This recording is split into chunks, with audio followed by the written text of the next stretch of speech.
Gangneung, South Korea early Friday morning, in a hallway outside the Olympic media dining room, a young woman stalked a long row of shelves with Korean novels translated into a dozen or so languages.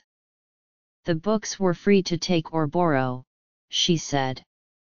The Pyeongchang Organizing Committee for the Olympic Games hoped to introduce international visitors to Korean literature and other aspects of the national culture. I grabbed the whole by Ha Young-pyun, described on its jacket as a deeply unnerving novel about the horrors of isolation.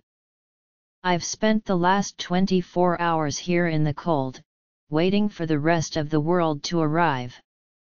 It seemed fitting. With 1 week to go before the opening ceremony, organizers were putting the finishing touches on the event sites for the 2018 Winter Games. On Friday, the facilities were just beginning to come to life. Local volunteers and staff members wearing red and gray jumpsuits and moving tentatively in packs outnumbered the athletes and media members. Everyone smiled. The facilities were spotless.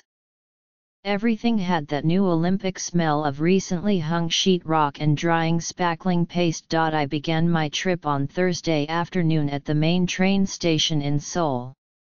From there, a new high-speed train zooms to the Olympic cities of Pyeongchang and Gangneung in about 2 hours. The roughly 100-mile drive takes more than 3 hours. Near the main entrance to the train station, a pop-up kiosk was overstuffed with fresh merchandise including official Olympic fidget spinners and packs of beef jerky, in flavors like cheese, almond, and mango berry, drawing curious passers-by. Olympic advertisements featuring Yoona Kim, the former figure skater, towered over the crowded hall. Multiple friends and family members in Seoul told me enthusiasm for the Olympics still felt lukewarm in the city.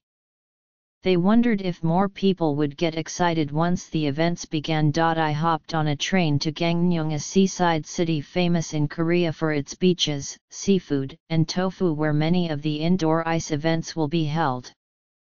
I was driven to the media village by a volunteer from Seoul, who played ABBA's greatest hits in the car while peppering me with questions in Korean about the United States. We passed the Olympic Village, a cluster of cream-colored high-rises on the outskirts of the city.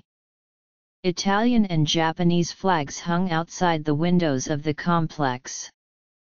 On Friday, an enormous North Korean flag emerged outside one of the windows, a significant sight, given that it is normally illegal to fly a North Korean flag in the South. I checked into my room, a cozy studio with heated floors and a balcony looking out toward the nearby mountains.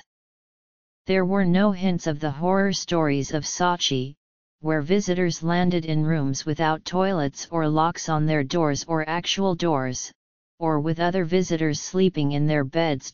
Then I took a 35-minute trip to Pyeongchang in an empty bus.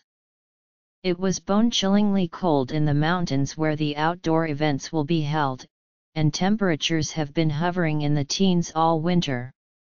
At the entrance of the main press center, 8 young security guards in black bubble jackets joked around with one another and doodled in notepads. A row of restaurants down the road has been catering to the first trickle of foreign visitors.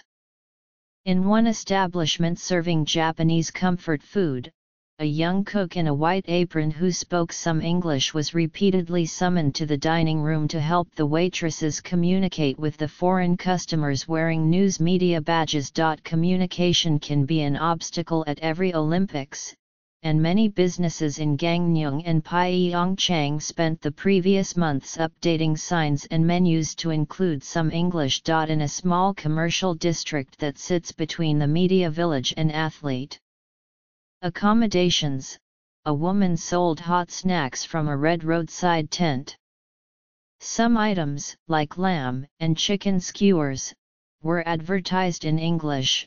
Others, like Korean fish cakes, were left untranslated. In a nearby hole-in-the-wall restaurant on Friday afternoon, Groups of media members from Japan, China, and Korea cheerfully scarfed down bowls of pork bone stew.